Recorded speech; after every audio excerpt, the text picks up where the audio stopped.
Good afternoon, class. We are looking at the final exam review covering sections 2.1 to 6.1. Here's part 2, chapter 3, differentiation rules, chapter 4, application of differentiations, and chapter 5, integrals.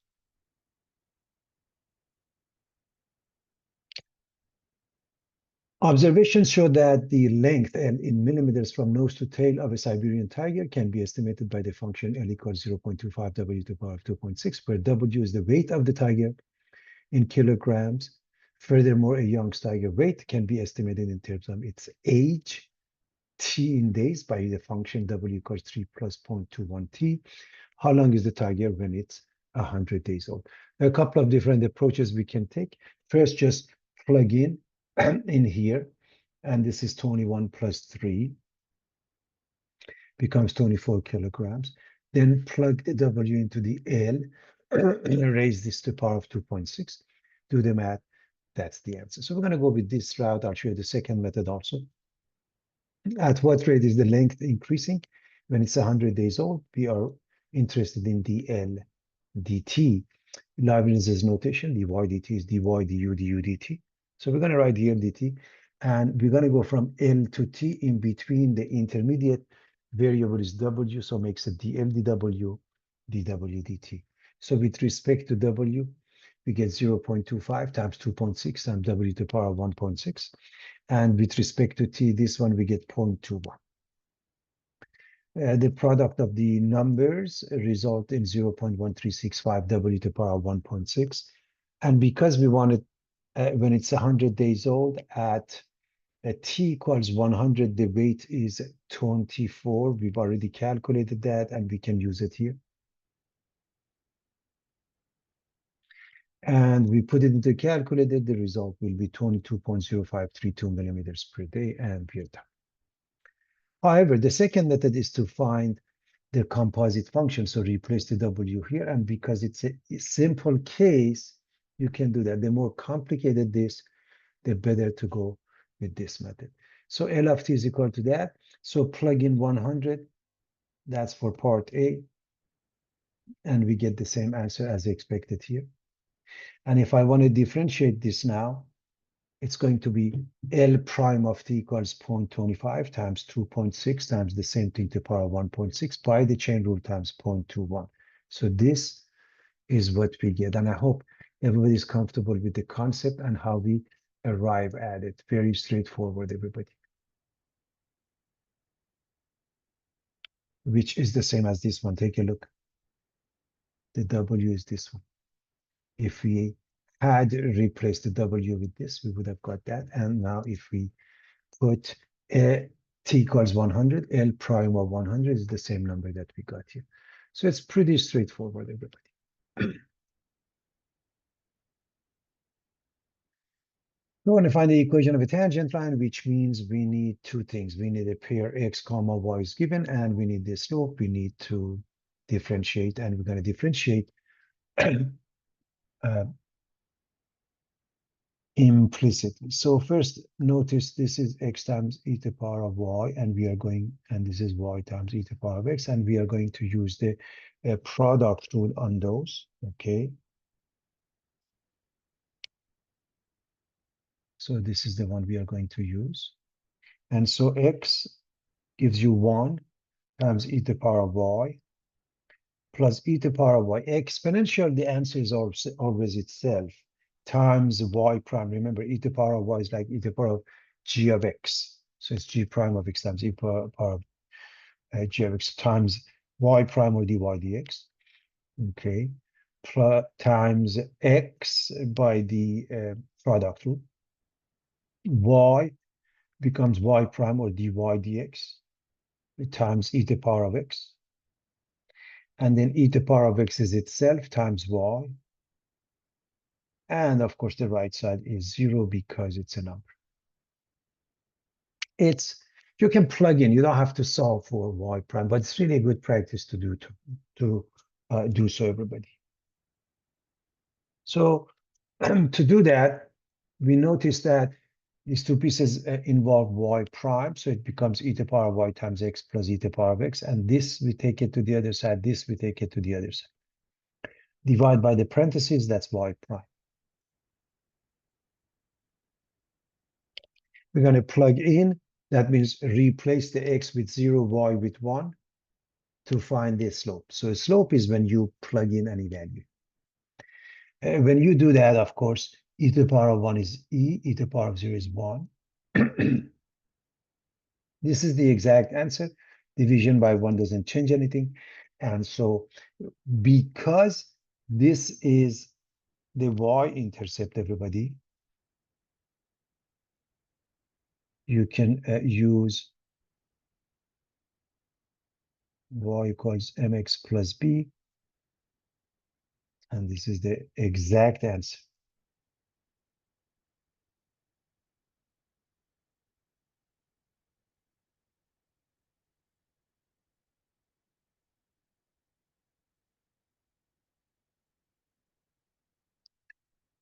We want to differentiate this, and we notice that we have to use the product rule here, so we put a raised dot.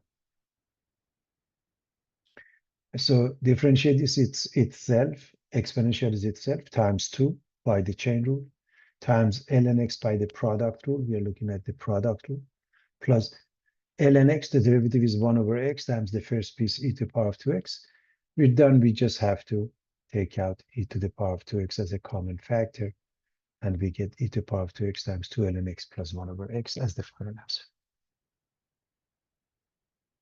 Logs, first you try to decompose, it can't be done, so you flip this over, you get 1 over x squared plus 1. By the chain rule, f prime of x, the derivative is 2x, and by the change of base formula, 1 over ln b, because the base is not e, 1 over ln 5, you rewrite it.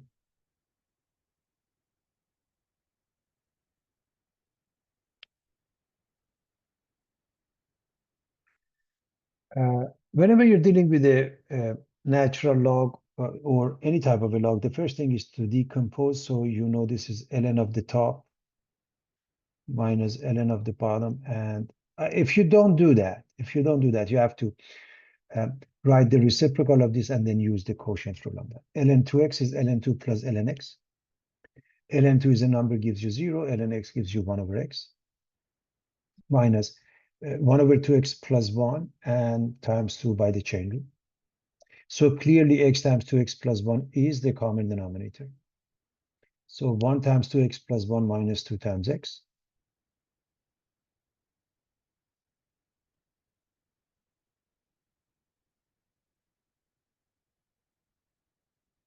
And we have 1 over x times 2x plus 1 as the final answer.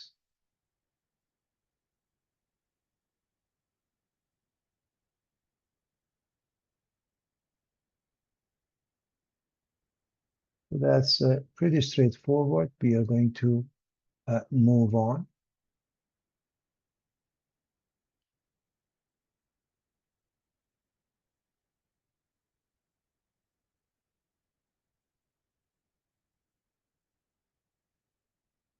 Y equals x to the power of sine x. You want to differentiate that. And anytime you have a function to the power of a function, you use logarithmic differentiation. So you take the natural log of both sides.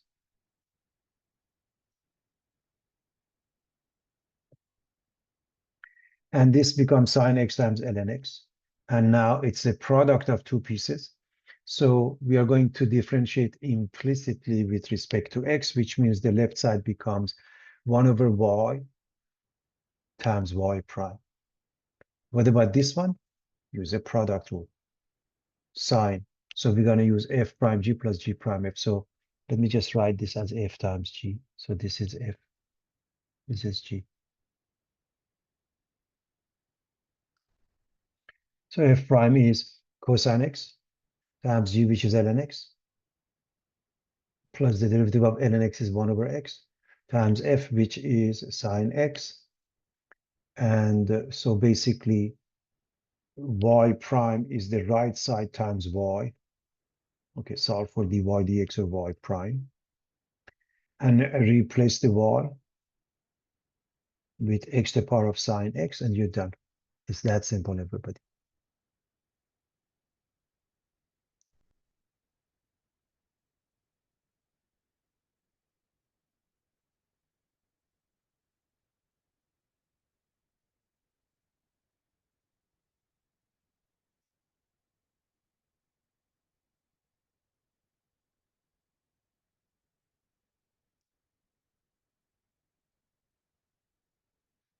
X sine inverse of 3x. So it's the product of the two. So I'm going to put a raised dot in between here.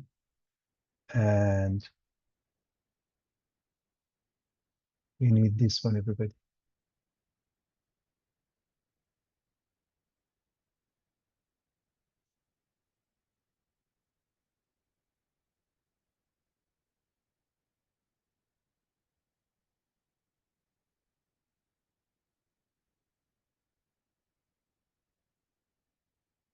So the derivative of x is 1 times the second piece sine inverse. Plus, what is the derivative of sine inverse? Remember, it's 1 over square root of 1 minus x squared. Okay, but if it's not x, then the numerator is du dx. In essence, this du dx is by the chain rule, and 1 minus x becomes u squared. So in this case, it's important to understand that the u is 3x. So you write it in this fashion. It's not a bad practice to write it in this fashion. Over here, you have the u, which is 3x. Over here, you have the u dx, which is 3. Okay, so again, take a look at either this one, or just see what I've done here, or take a look at this one, the sine inverse of g of x. 1 over square root of 1 minus g of x quantity squared times g prime of x. And then by the product rule times f, which is x. And we're done, we just rewrite it. So this is sine inverse of 3x, and this one is 3x times the square root of 1 minus 9x squared. Make sure you combine them in this fashion.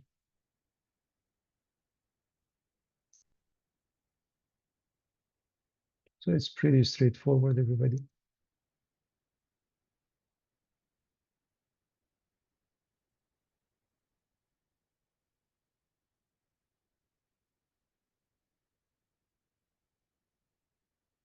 What about this case? We're going to do the same thing. We're going to put a raised dot in between.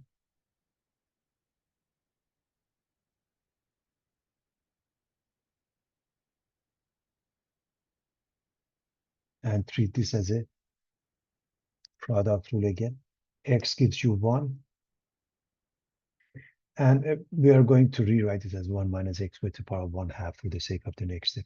So 1 times cosine inverse.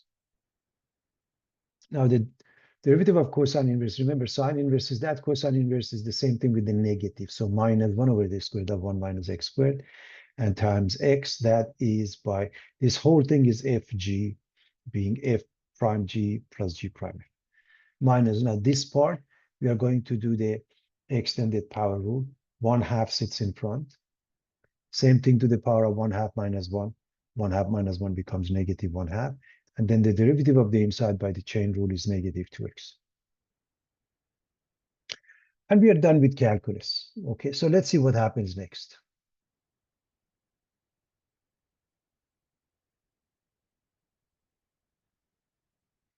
This is cosine inverse. This is minus x over this. What about this one? This negative 1/2 goes down. Maybe I write it at top so it becomes clear what we have here. So class, what color do I want to use?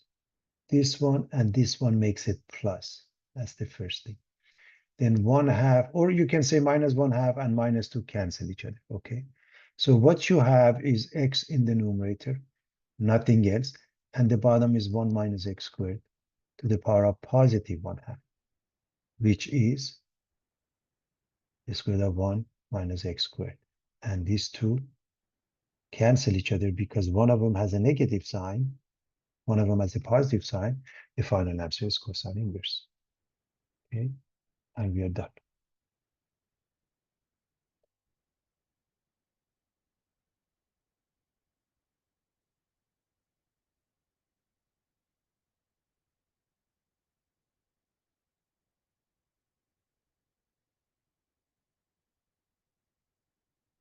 The distance in meters of an object from a starting point is given as such, where t is time in seconds. What is the velocity of the object from 2 to 4? This is just the average velocity, which is the total distance, s of a 4 minus s of 2, divided by total time 4 minus 2. That's basic math that we have left. Now, S of 4, you plug in 4 in here. S of 2, you plug in 2 in here. You do the math. When you do the math, 4 squared is 16 times 2, 32, minus 20 plus 40 becomes 52. 2 squared, 4 times 2 is 8, minus 10 plus 40 is 38, so minus 38 becomes 7 meters per second. What is the instantaneous velocity and acceleration of the object? What is the velocity and acceleration of the object after 6 seconds?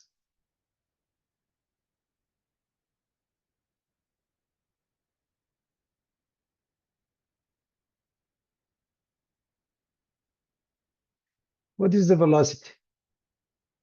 Take the derivative. 4t minus 5. What is the velocity after 6 seconds? Plug in. And it becomes 19 meters. 4 times 6, 24 minus 5. 19 meters per second. What is the acceleration? You take the derivative of the velocity, becomes the acceleration. Acceleration is v prime t or s double prime of t. Acceleration is the second derivative of the position function. So if I differentiate this again, I get 4. And because it's independent of t, you don't have to plug in 6. It makes no difference, okay? If it has a t involved, you have to plug in. The units are meters per square second because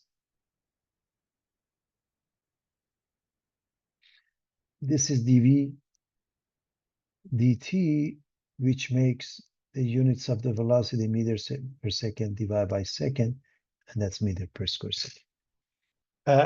When does the object reach 31 meters per second?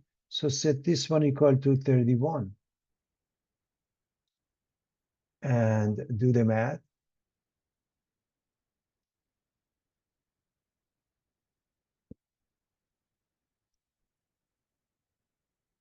36 divided by 4, 9 seconds.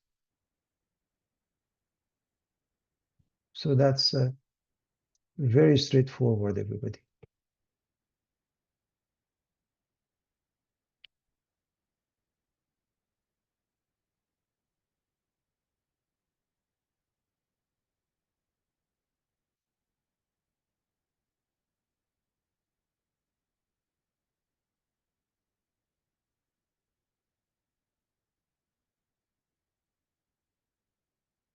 Let's move on. Newton's law of cooling. A 180-degree turkey is removed from the oven and placed in a 74 degrees Fahrenheit room. After 15 minutes, it has cooled to 136 degrees Fahrenheit. Find the general solution for T.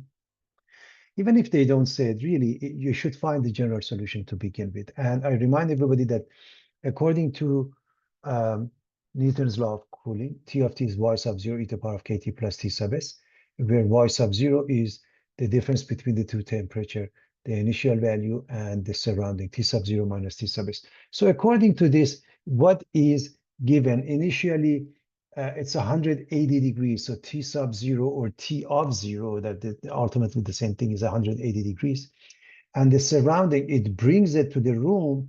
So the surrounding temperature is 74 degrees. And after 15 minutes, T of time 15 minutes, this lower T is 15 minutes, is changing to 136 degrees. So that's pretty straightforward. So what do we do? Well, we follow the formula. Y sub 0 is the difference between the two. That makes it 106. So in this formula, we have this one.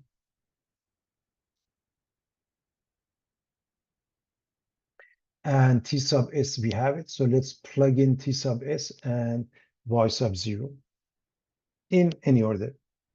Sometimes they put this number first.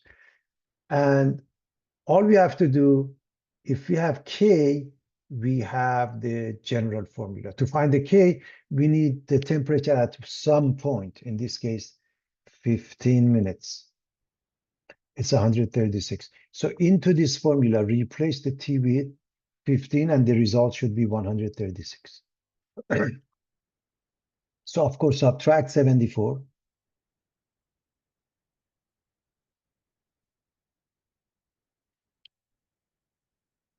Divide by 62. I'm going to keep it as that for a moment because the next step is to take the natural log of both sides. And the left side becomes 15K. And again, I haven't even, simplified. You can simplify this. But the point is you divide by 15 and now do the simplification, put it into calculator. This is the value of K. So the formula, if you go back here, everything is there except K. And that's your answer. How long does it take for the turkey to cool to 110 degrees Fahrenheit? Now you set this one equal to 110 and it gives you T. So first you subtract the 74.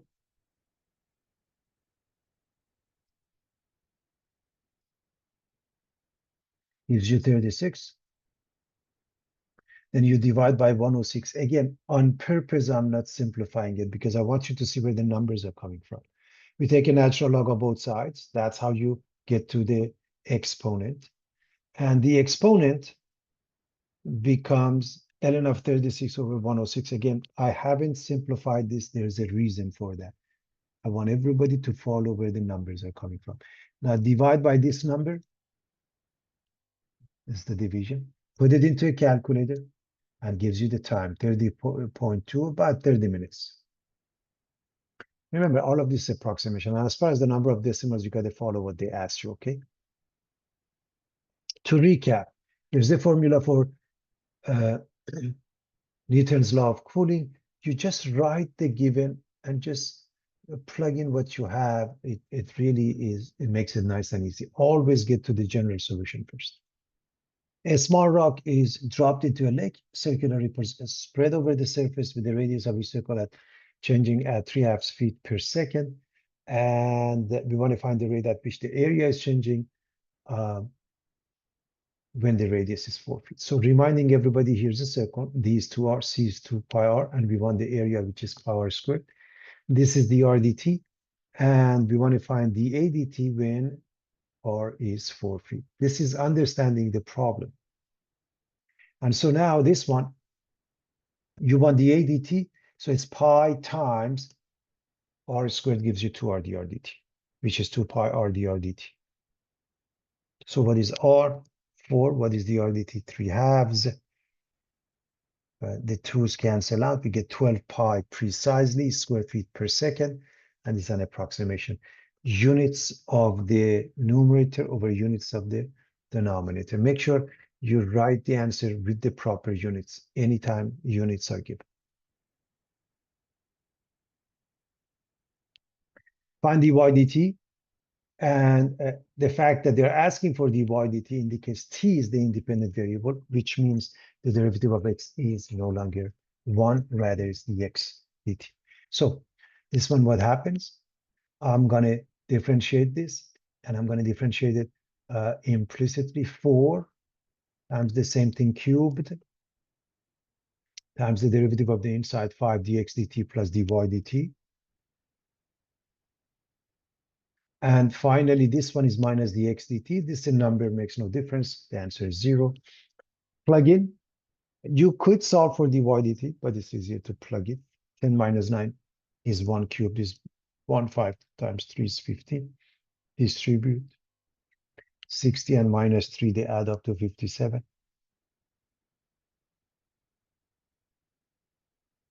Move it, make it negative, and divide by dy dt is minus 57, divide by 4.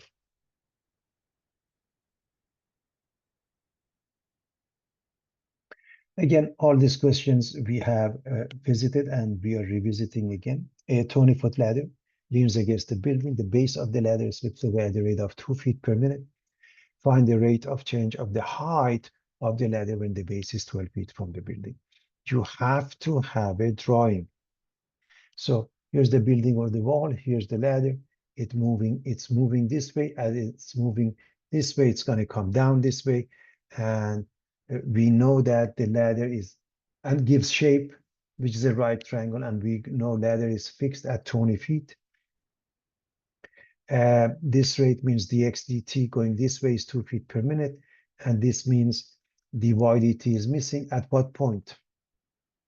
When the base is 12 feet, that means x is 12 feet.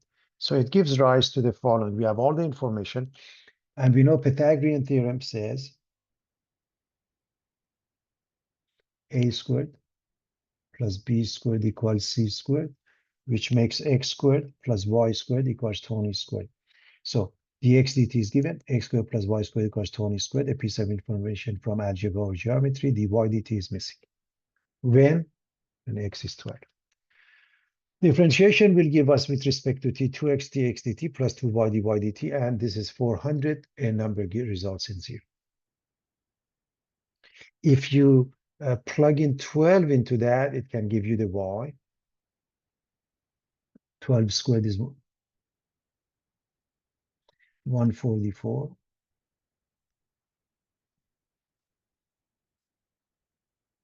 400. Subtract. Okay. 196, and y becomes 16. Now plug in. You get 48 plus 32 dy dt is 0. Move the 48, divide by 32. You get negative 3/2 feet per minute. As always, x is increasing, dx dt must be positive, y is decreasing, dy dt must be negative, and it is.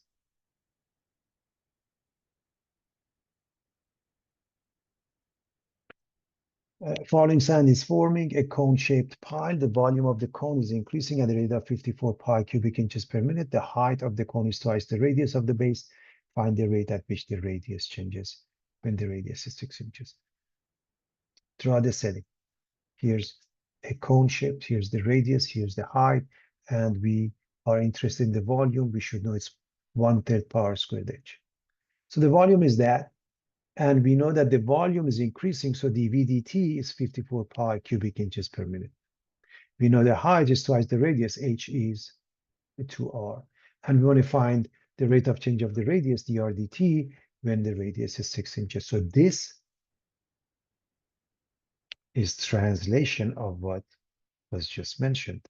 So in this case, you either have to solve for h or r, depending upon what you want. Because we want dr dt, we are going to get rid of the h. If we wanted the h dt, we would get rid of the r. So h is replaced by 2r, resulting in 2/3 power cubed. And now dv dt is 2/3 pi times r cubed, results in 3r squared dr dt. And so 3 cancels out the 3. We get 2 pi r squared dr dt.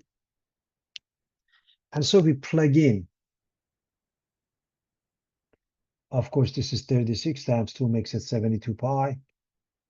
We are going to divide both sides by 54 pi. The pi's cancel out. 54 over 72 is 3/4 of an inch per minute.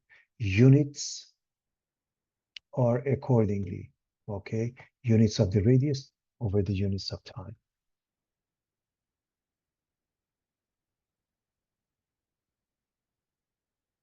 Use differential to approximate the square root of 27. First and foremost, you need the function. So what is the function? Just read it. Square root of something, so square root of x. The next thing is to find a number that is close to 27, and we know the square root. Obviously, the closest one is 25, because we should know square root of 25 is 5. And so with that being the case,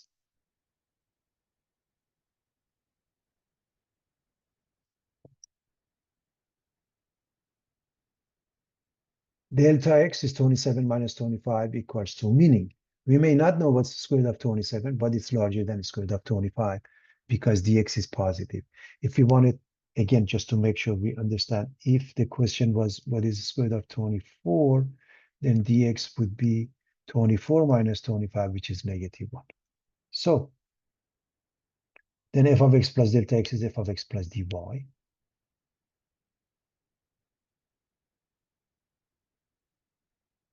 We have f of x, but we don't have dy, so let's differentiate it by rewriting it as x to the power of 1/2, which makes it 1/2 x to the power of negative 1/2, which makes it 1/2 square root of x, which means dy is the same thing times dx.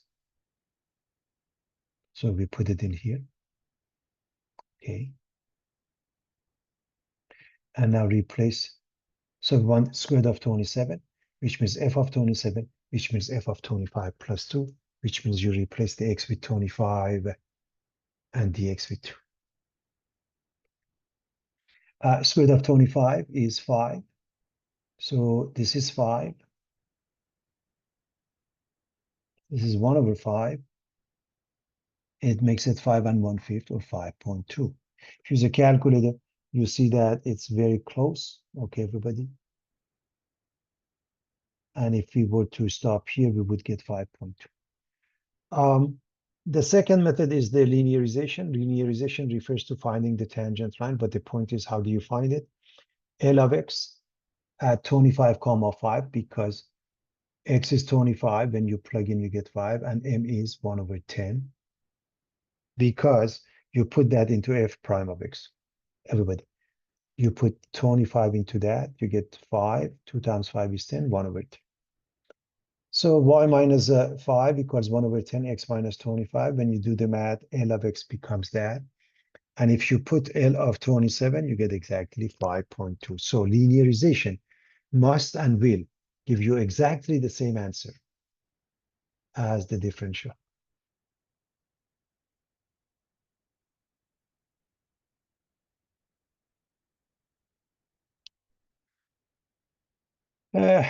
Differentiation. And in this case, we are dealing with hyperbolic, sine, cosine, tangent, and the rest of it. So it's a hyperbolic tangent, the hyperbolic sine, and its derivative is cos. So cos of 10x squared, cos of, again, you can just the way we did with the sine, we just say sinh and we stop. The answer is cos. Of what? You have to have an argument 10x squared, and then by the chain rule, its derivative, which is 20x, and you put that in front and you're done.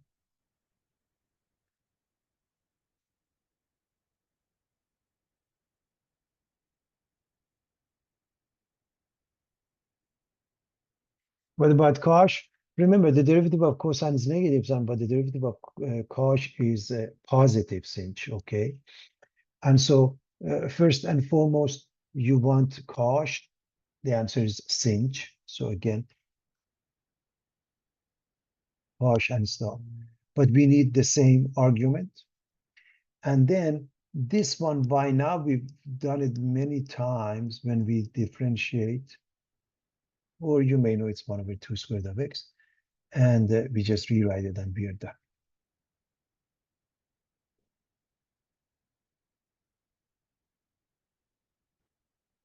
Hyperbolic tangent, again, we are looking at this. So the answer is hyperbolic secant squared. Of what? You need the same argument. And then by the chain rule, you take its derivative and you put it here. What is the derivative of this expression? E to the power of 2x times 2. Put it in front, you're done.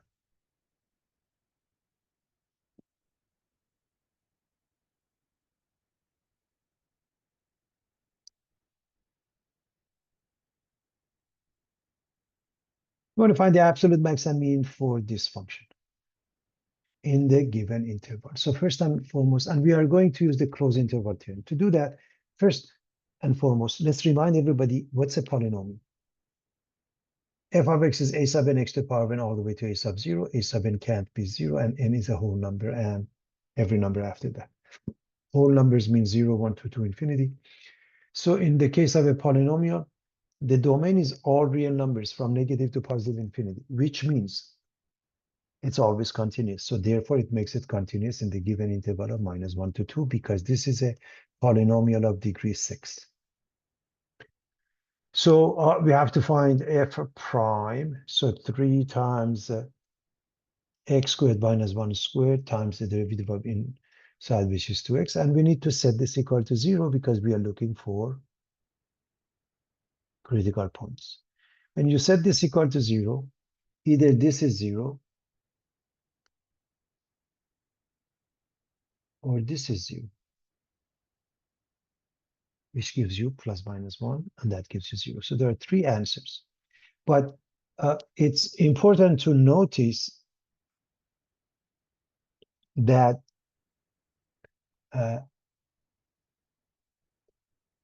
all of them are an element in the negative 1 and 2. Negative 1 is one of the endpoints. 0 is in between.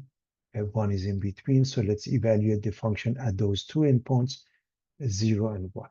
So basically, you plug in negative 1, everybody, you get positive 1 minus 1 becomes 0. If you plug in 0, you get negative 1 cubed, which is negative 1. If you plug in 1, again, you get 0. If you plug in 2, you get 4 minus 1, 3 cubed, 27.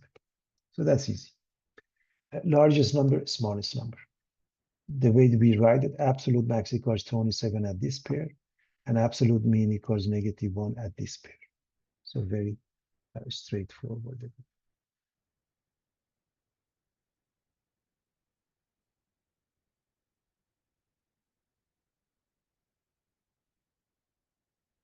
All right, the mean value theorem. Given f of x equals 5 minus 4 over x, find all c in the interval of 1 to 4 such that the slope of the secant line equals the slope of a tangent line.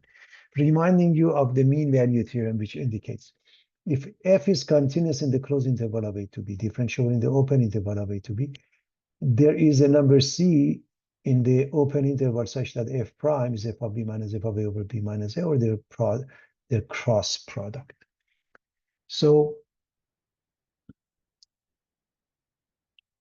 you can graph this. The idea is that between 1 and 4, okay? And this function, by the way, you know how to differentiate it. The only time it fails, it's at x equals 0, the function does not exist, okay? It's undefined. So from 1 to 4, we are fine. So we are interested in this. That means there is, by definition of a mean value theorem, there must be a line parallel to that such that somewhere between 1 and 4, this line is a tangent line to the function. So that's the one. This is the point, and that's what we are looking for. So what is that question? Now, f is a rational function. Therefore, it's continuous from negative infinity to 0, union 0 to infinity.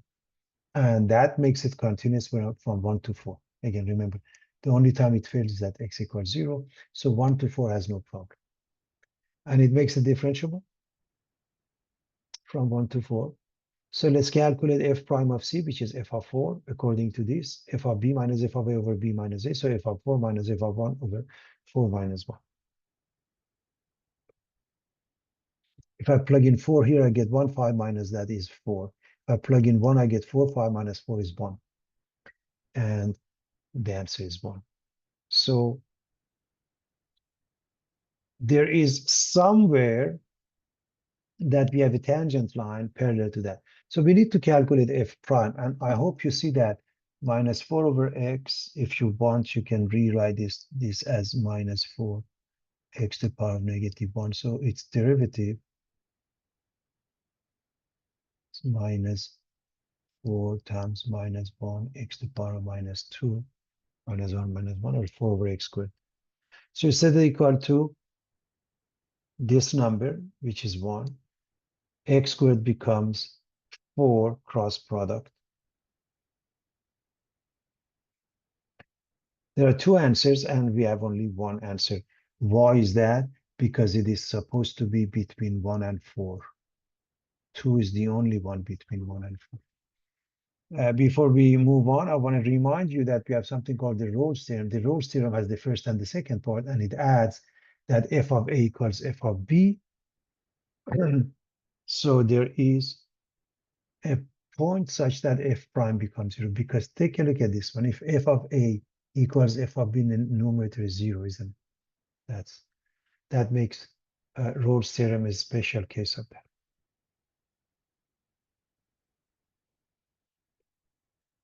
We want to find the limit, and remember there are various methodologies. So if you want to use L'Hopital's rule, first you have to prove it's 0 over 0, infinity over infinity. If I plug in, I get ln1 over 1 minus 1, which is 0 over 0. Therefore, I can use L'Hopital's rule, which means take the derivative of the top 1 over x and the bottom is 1. This h means I'm using L'Hopital's rule, everybody. So that's equal to the limit of 1 over x as x approaches 1, which is 1. And you're done. What about this one? First, let me quickly show you. If I plug in, what happens? I get e to the power of 0 minus e to the power of 0 minus 2 times 0 over 0 minus sine 0. And I hope you realize the top is 1 minus 1 minus 0 or 0 over 0. So we proved that it's 0 over 0. Now we are going to use the L'Hopital's rule, which means the limit, take the derivative of the top, e to the power of x plus e to the power minus x minus 2. Take the derivative of the bottom 1 minus cosine x. Plug in. If I put 0, again, I'll show you. If I put 0, I get e to the power of 0 plus e to the power of 0 minus 2 and 1 minus cosine of 0. And I hope you recognize 1 and 1 minus 2 is 0. Cosine of 0 is 1. 1 minus 1 is 0. And therefore, I'm going to use L'Hopital's rule again. E to the power of x minus e to the power minus x. This goes away. Minus cosine x, the derivative is positive sine x. If I plug in 0, this becomes e to the power of 0 minus e to the power of 0. The top is 0, so is sine of 0. Take a derivative again. E to the power of x plus e to the power minus x over cosine x. And now this one is e to the power of 0 plus e to the power of 0 cosine of 0, which is 2 over 1, or simply 2. Simple. There are different ways of approaching this. One is that just plug in. So what happens if I plug in? I get 1 minus sine of power 2, and the bottom is cosecant, or 1 over sine of power 2. As you know, sine of power 2 is 1. So this is 0. This is 1 over 1, 1. And the answer is 0 over 1, or simply 0. So don't assume that if one piece is 0, so is the other one, and you have 0 over 0, and you can use L'Hopital's rule. So don't assume that, okay?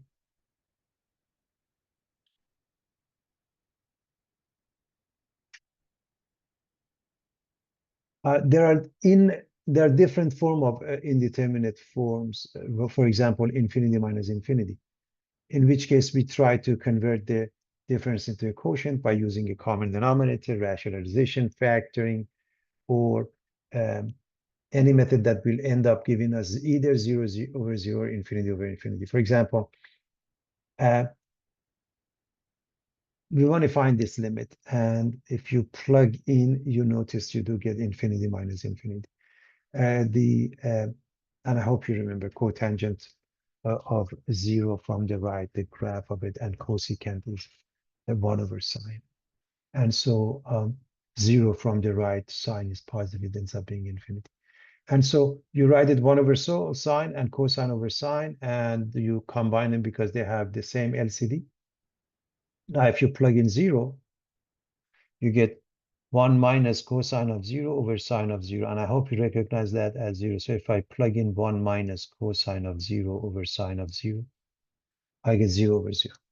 So I'm going to go with L'Hopital's rule and change the numerator to sine, because the derivative of minus cosine is positive sine, and the derivative of sine is positive cosine. As you know, sine over cosine is tangent.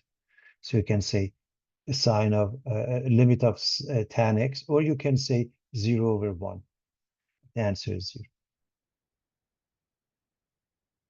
What about this one? If you plug in 1 you get you get 0 ln of, as we go to 0 from the right, remember the graph, it takes us to the bottom. And so in both cases, we end up with negative infinity. So minus infinity minus negative infinity is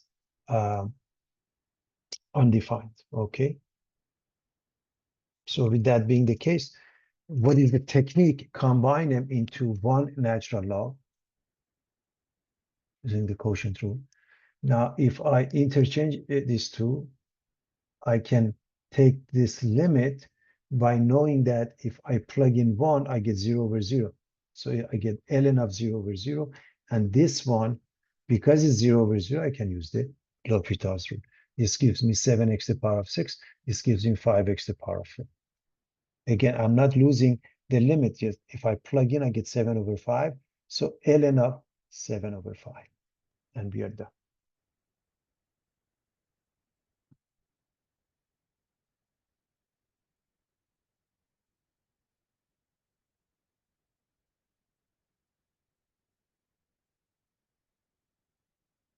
We want the eighth root of 500 and want to use Newton's method to approximate that. And we want 8 decimals. The methodology is to figure out what type of a function we have.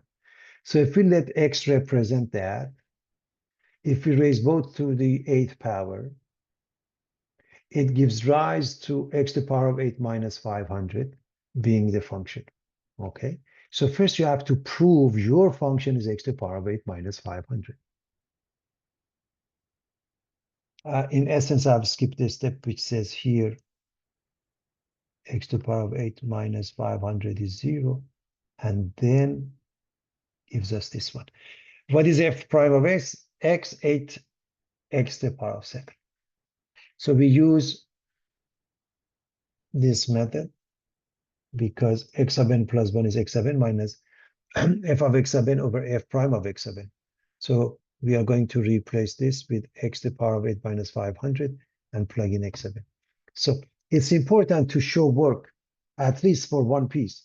So we know that the 8th root of 256 is 2 and the 8th root of 61 is 3. So we can choose any of them. For example, we can stick with 2. So we start with that and we continue until we get up to 8 decimals. The methodology is to, at the very least, you plug in the 2 and show your reader what you get. So from x of 1, which is 2, we get this one. And now putting in the calculator with a bunch of numbers is this. If you can show one with details, that means you know the rest of it. So you have to show work at least one with details. Then you can use a calculator. Okay, so here's y sub 1, here's y sub 2. Okay, you store the 2 in x, and then x minus y 1 over y2 in x, and repeatedly enter. Notice what happens. We want 8 decimals. 1, 2, 3, 4, 5, 6, 7, 8. 1, 2, 3, 7, 4, 5, 7, 8. So that means it's equal to this. And of course, since we want to stop at the 8th one, okay, so 2, 8, you can't say 7 and stop because next to the 6, you stop and you make it 8. You have to change the 7 to 8, everybody. And that's your final answer. So proper factoring, proper rounding is the key.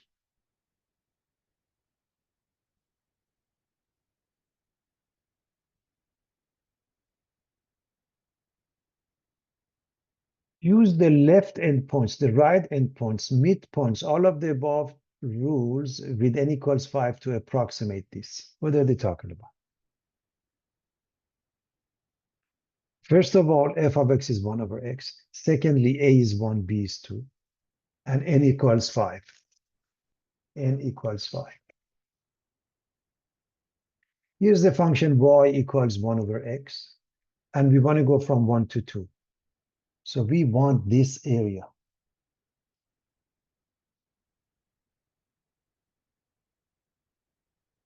Okay. And so the approximation is summation. This is called the Riemann sum. Summation of I from 1 to n of f of x of I delta x. So for the left endpoints, use all the left endpoints. Without the right one, the right endpoints, we don't use the right points. For the midpoints, the ones in the middle.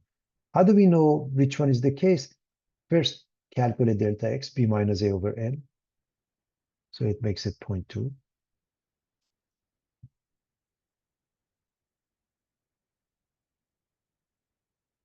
Then go with the line segment 1, 2, and make it huge so we can see what we have. From 1 to 2, we cut it into 5 pieces. That means 1.2, 1.4, 1.6, 1.8, and 2. Now for the left endpoints, the concept is f of x by times the delta x is the same, is 0.2 or 1 over 5 for all these 3 cases. But what matters is that which endpoint do you use. For the left endpoints, use all of them except b. So here's how you use it. 1 over 5, okay, you're using this function, everybody. 1 over 1, 1 over 1.2, 1 over 1.4, 1 over 1.6, 1 over 1.8. You stop, you don't use the b. Put it into a calculator with many, many, many decimals. So that's the left endpoints. For the right endpoints, you use all of them except the first one. Notice 1 over 1.2 because it's 1 over x, 1.4, 1.6, 1.8, 2. So for the left endpoints, we use A not B. For the right endpoints, we use B not A. And notice these are in common. This part,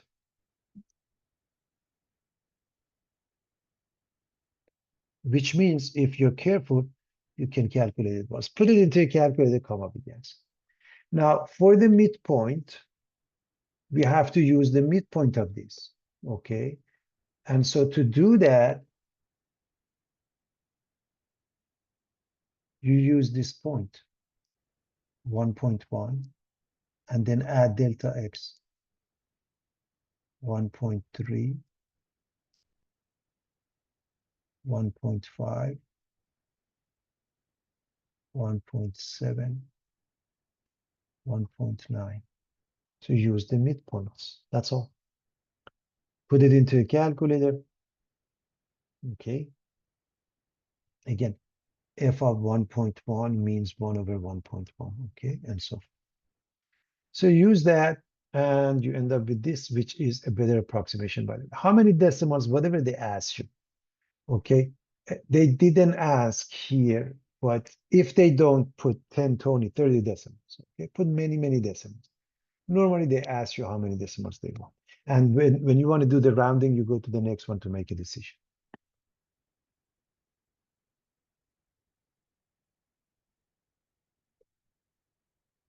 Use geometry to evaluate. In other words, the concept of area.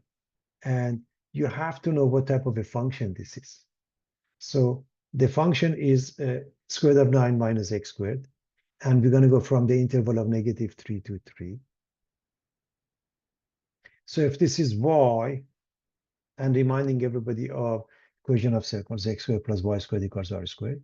If it's centered at 0, 0, x minus h quantity squared plus y minus k quantity squared over equals r squared. If it's centered at h and k. So these are the circles. And you know the area, you know the circumference, you name it. So y is square root of 9 minus x squared.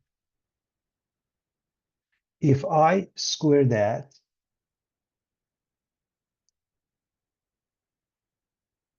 I get y squared equals 9 minus x squared. And we get x squared plus y squared equals 9. That makes it a circle centered at 0, 0 with the radius square root of 9 or 3.